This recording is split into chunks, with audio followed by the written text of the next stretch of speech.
My name is Brianna Lokeni, and I am with Youth with a Mission. And I've been in New Zealand for 7 years. So I did my DTS in 2012, our discipleship training school, and I just stayed.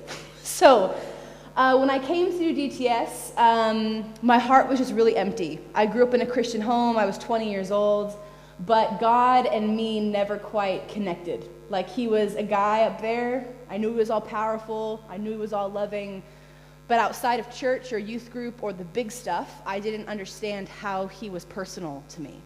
And the whole reason I stayed in Youth with a Mission was because that's where I discovered him. And I couldn't think of a better way to spend my life than having other people encounter that same love and seeing it change from the inside out. So that's why I'm still here. I live far away from my family. I'm the oldest of 5 kids.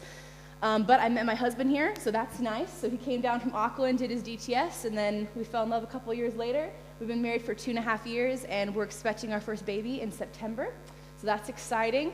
So God has been incredibly faithful to me in my yes. And what I really want to talk about tonight was the consistency of God, because I think that's the one thing that's really captivated my heart over these last several years of knowing him deeply. Growing up in a Christian home doesn't necessarily mean you're a Christian.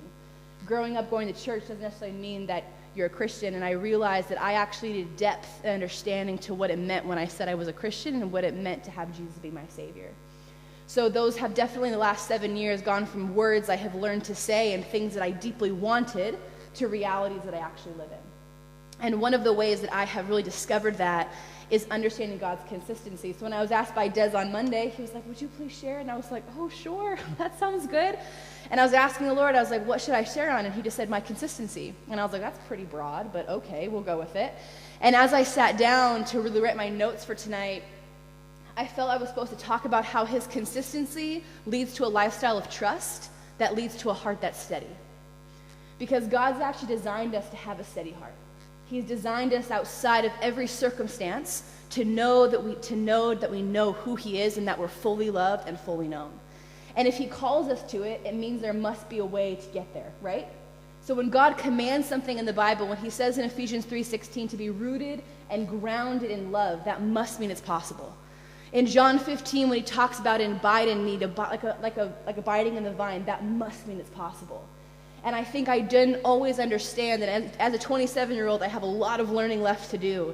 But in the last 7 years, I've really learned what those things actually look like. And it just starts with God's consistency.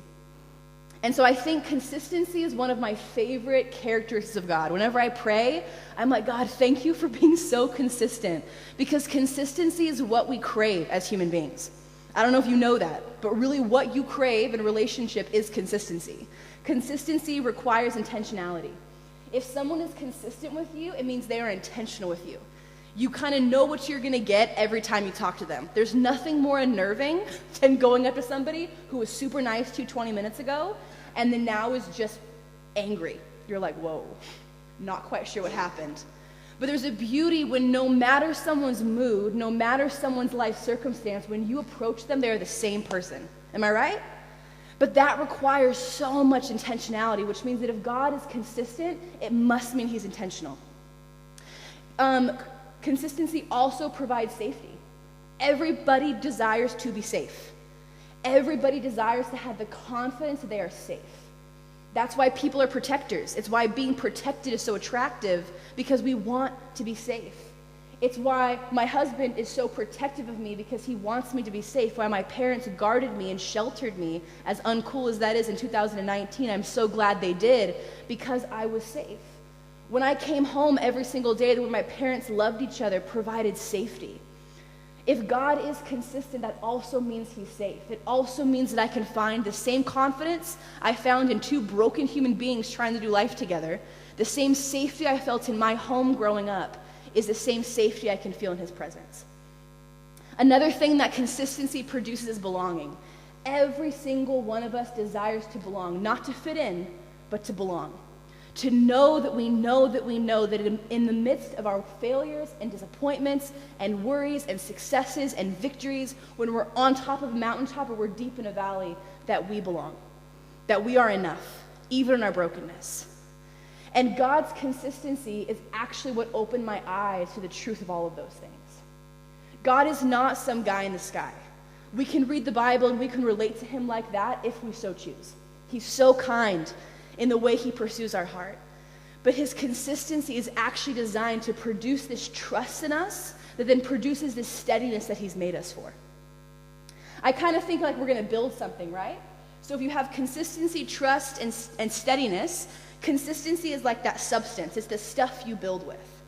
You can't build something without the stuff, right? If I was like, hey, I'm going to build a building, but I have no wood, and I have I'm not a builder, I'm not a constructor, obviously, but all the things you need to be in construction, if I had an empty truck, I could have all the desire in my heart to build something and not be able to build it. So we actually have to grasp God's consistency to trust him. To just say, oh, trust the Lord with all your heart, mind, and soul, and strength. But how? It's actually through understanding that he's consistent. When I was 23 years old, I did a Bible course. Now, you guys are champions for years of doing it. I did it for like 4 months. We read the Bible one time through, but I genuinely read Genesis to Malachi, and I was like, God, if this is all I knew about you, I would trust you to the day I die. Because throughout the entirety of Genesis to Malachi, he fulfilled his promises. He was true to his word. He partnered with humanity. Nothing about him changed, even though people did. You read the prophets and you see how eager God was to win their hearts when they deserved to be smited. You see the nation he designed to be set apart for him, divided because of pride, and then poorly led for a majority of the time. The same people who were designed to be the representation of what it looked like to be led by God did a terrible, terrible, terrible job. But in the midst of that, in God's consistency of love and his consistency of pursuit, he pursued their hearts and called them back. That's why it's so hard to read the minor prophets and Jeremiah's like 60-some chapters long. That's consistent. You know, he's like just doing his best to get their attention. And even when they reject him, he still loves. Even the way he took Judah into exile, the people, the Babylonians, taking them, actually preserved them, allowed them to be built up in the law, to be built up in leadership. And he used the heart of a man who was a pagan to allow them to go back into Jerusalem and actually restore the things that had been stolen. When you read Genesis to Malachi, God is so consistent. But I had to realize, too, that if he was consistent to them, if he is the same yesterday, today, and forever, he's consistent in the big picture, but he's also consistent in all the little pieces. In the spectrum of history, I'm a speck of a speck of a speck, but he loves me deeply. But how I have confidence in that love is not from convincing myself he loves me. It's not from sitting under teachings in church. It's not from singing all the worship songs. It's actually because I have taken time, and I have to commit to taking time to seeing that consistency in my own life. He was consistent in this big story because he was putting on display, this is who I am. Would you trust me? It's who I'm going to be despite yourself. I'm still going to partner with you because I love you. Because when I knitted you together in your mother's womb, you were designed for X, Y, and Z. And whether you step away from it for your whole life or you come into alignment with it, that is who you are in my eyes. And I think it's incredible that God chose people. God could have done it by himself. He's pretty good, you know? He's like the creator of the universe. He breathes stars out of his mouth. Like he's a big deal. And here he's going to take this flesh and blood human being throughout the entirety of the Bible and partner with them. The Bible fascinates me because it's real people in real time doing real things. They're not special. They're not immortal. But something happened in the hearts of those who are faithful. And before they had the Bible to go off of, or David wrote the Psalms, one of my favorite questions that one of our teachers asked one time is, if the Psalms didn't tell you God was beautiful, would you know he was beautiful? Would his consistency in your life demonstrate his beauty? Would it demonstrate confidence? Would it demonstrate assurance? Would it demonstrate belonging?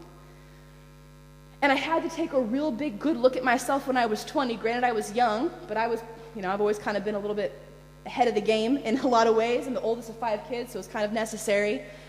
But I had to take a real good look at my life because I was searching for that consistency in all the wrong areas because I did not trust him. I didn't trust him because I didn't take time to acknowledge that he was consistent. And so my question tonight as we step into what trust looks like, trust is the byproduct of consistency. Are your eyes open to see it? Because consistency doesn't matter based on our circumstances or our pain or our hurt, injustice, whatever it is. He's consistent because he's consistent. Are your eyes open to see God's consistency in your life? If you're struggling to trust him, just take one step to the side and look for his consistency. Because when someone is consistent with you, they build trust in you. Trust is impossible without consistency. Trust it's something that is, it's weird to say that it's earned, but it really is because of something. You know you're loved because someone has demonstrated love to you. How has God demonstrated love to you? He's done it for the whole history of humanity. He's done it since the garden. And you can see it in other people. When I look at Des and Carly and I look at the faithfulness of God over their life, it excites me.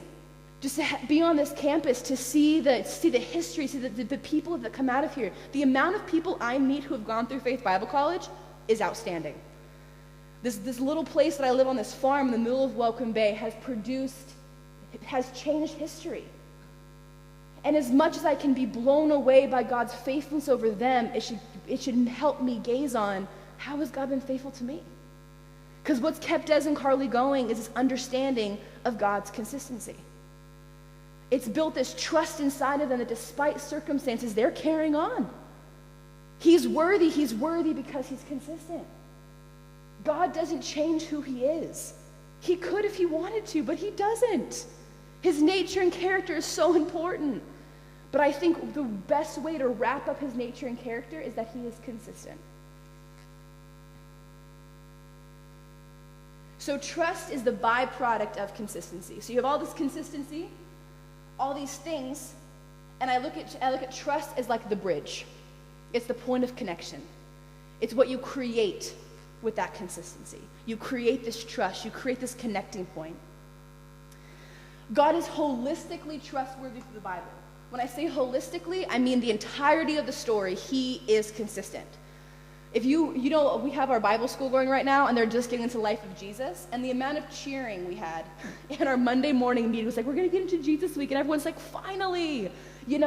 We feel that way when we have access to him, but we also feel that way when we read the word because we're like, yes, but God does it.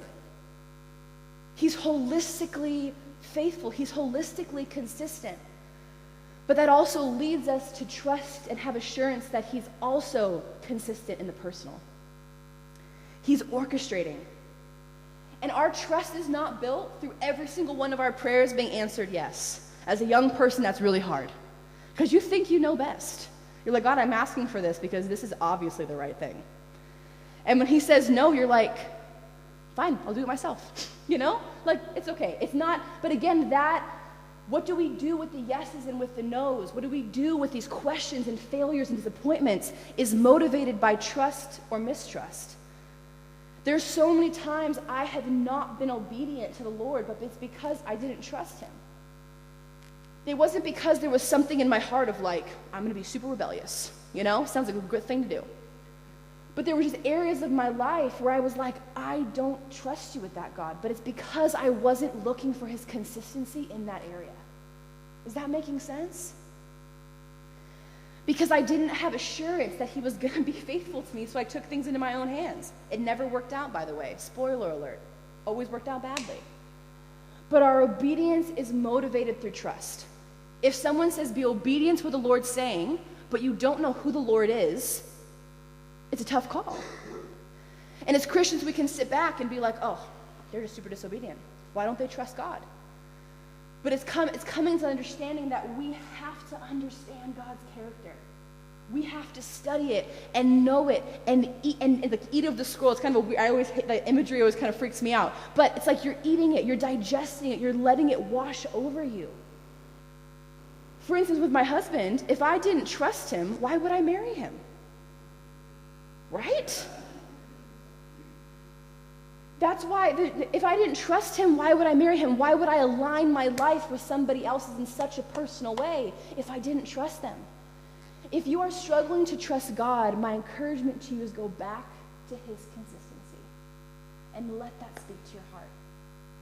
His consistency changed my life. It shifted my perspective. It shifted my heart towards his. That 4 months that I spent in the Bible when I was 23 years old, I can never tell you how thankful I am for that. I cannot wait till I can set aside a whole year of my life and do it again. But I had to grasp it, and I had to do something with it. So we do something with the consistency, and we choose to trust. Every single one of us, even when you trust God, you're going to have questions, concerns, worries. You're going to have opinions on things. You're going to have disappointments. You're going to have failures.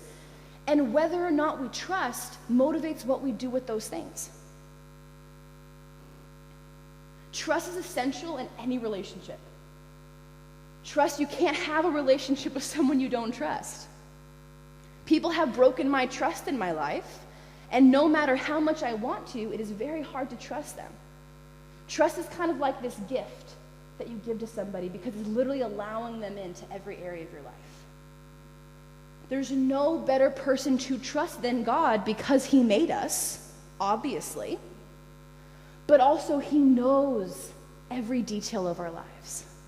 He knows everything that makes us tick. He knows every single moment we're ashamed of. He knows every single thing we're proud of, and he loves us the same.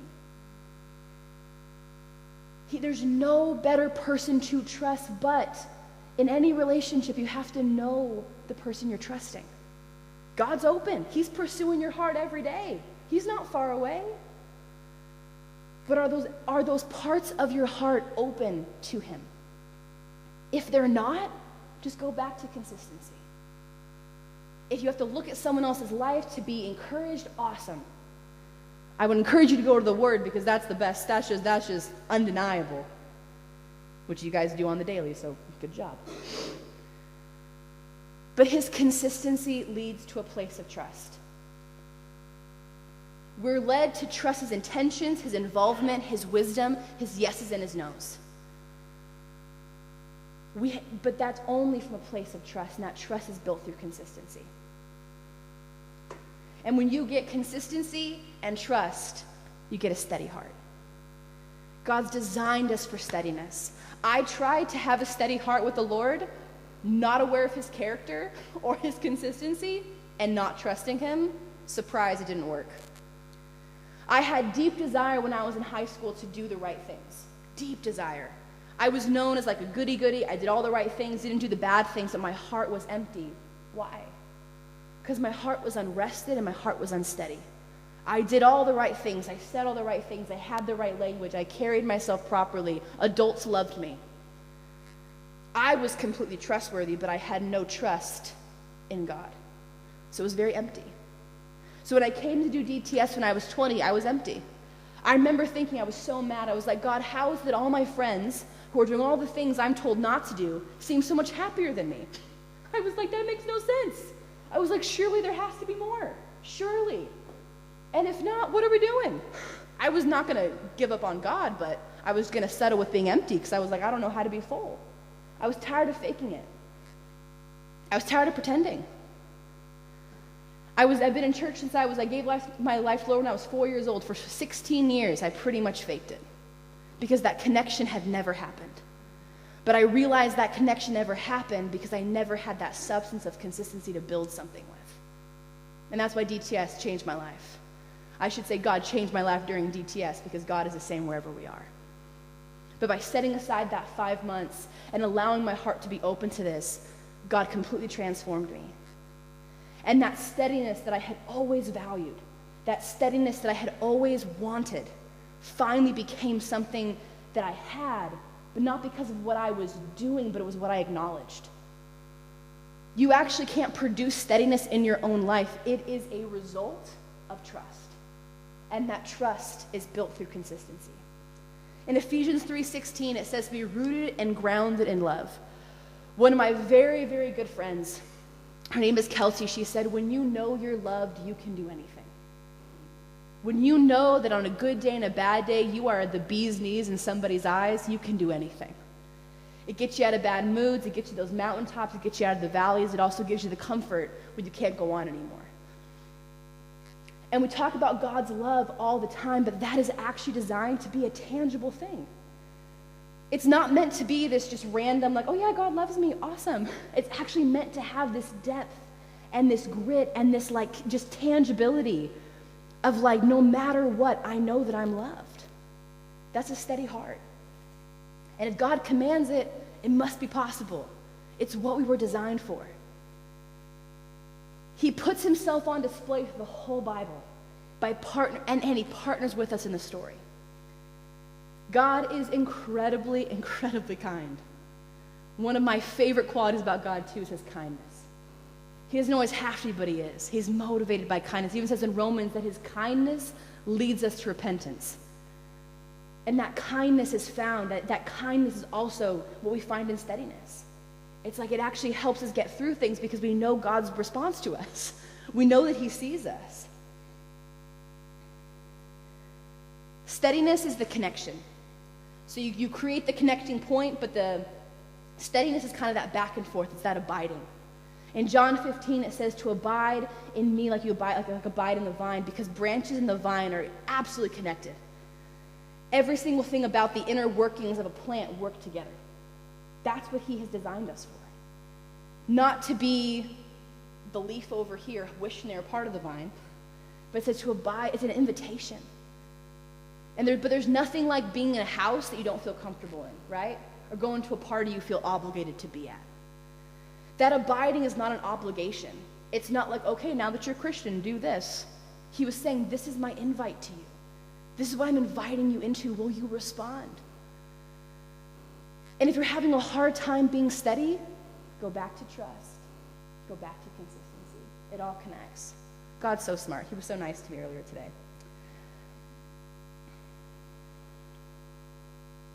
Steadiness is knowing that you know that you know that you're loved. Doesn't matter what's going on. Doesn't matter who said what about you. Doesn't matter if it's the 10th time you screwed up on that thing. Steadiness is knowing that you know that you know that you're loved. And I crave that my entire life. And I searched for it in so many things and people. And I never had it accomplished for more than a couple of weeks or a couple of months. Because circumstances fail you, and so do people. Because they can't be the answer to that steadiness. It's a tall order, and it's something they actually can't accomplish. You're setting up for failure by putting that expectation on them. But steadiness is found in God's love, and God's love is discovered through understanding his character and having this place of trust with him so that you can live in that relationship with him. Another way to mark if you're steady is, where does your mind go to rest? When you're going through something really hard, when you're going through something that challenges you, stretches you, pushes you beyond your limits, do you know where to find rest? That was a big question to God. He said to me, Brianna, where do you go when you're lonely? And I was like, not good places. Not good places at all. And it has been a crazy journey for me in going to my late 20s, seeing growth when I am lonely, when I am frustrated, when I do feel left out, when I do feel overlooked, all these things that are very real emotions, to know that I have a place to go with all those things. Yeah, God knows, but he also wants to engage with you in it. There's nothing worse than putting off your pain, you know? It's like, oh, well, God, you're good. I won't be in pain about that anymore. That's not how it works. He's like, no. Invite me into that space. Why are you in pain? Why are you frustrated? Why are you sad? But to have confidence to do that, we have to understand his consistency. We have to trust him. Living in New Zealand amongst a lot of Kiwis, I have learned that trust does not always come easily. Openness is not necessarily a thing that happens right off the cuff when you meet somebody. But it does when they trust you. Nothing has made, there's like this one girl in our community, she's moved to Nepal now. But when she was kind of one of those very just like, okay. How you doing? Good. How's it going? Fine. And as she began to open up to me different things, I felt like $1 million. I was like, she trusts me. Yes.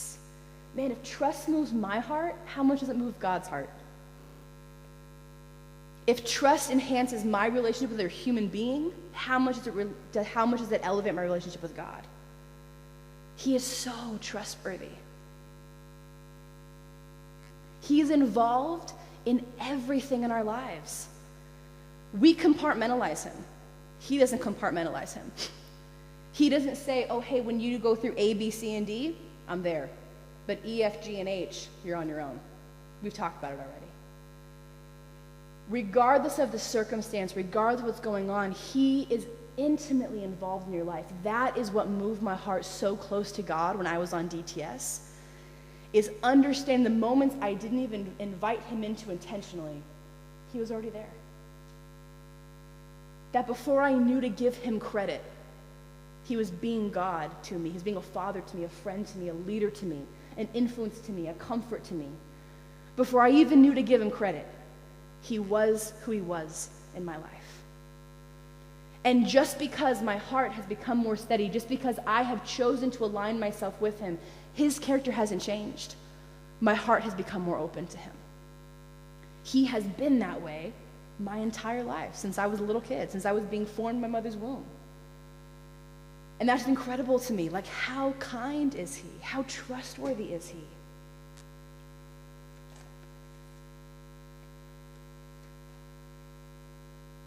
So we say phrases like, I'm a Christian and Jesus is my Savior. And I said that for my entire life. And that was true. It was true. As much as it could be true, it was true. Because it was. I was like, yes, I'm a Christian. I follow God and da-da-da-da-da. But I realized that over the last 7 years, there's actually a depth in my heart with that now. There's actually a depth to those statements because I know what it means for me. Because just as God is faithful on a whole perspective, just as he is consistent on a whole perspective, he is also consistent to my heart. He knows me by name.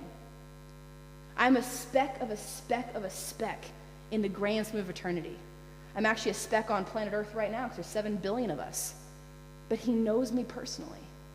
What kind of God is that? Where he doesn't treat us like a group.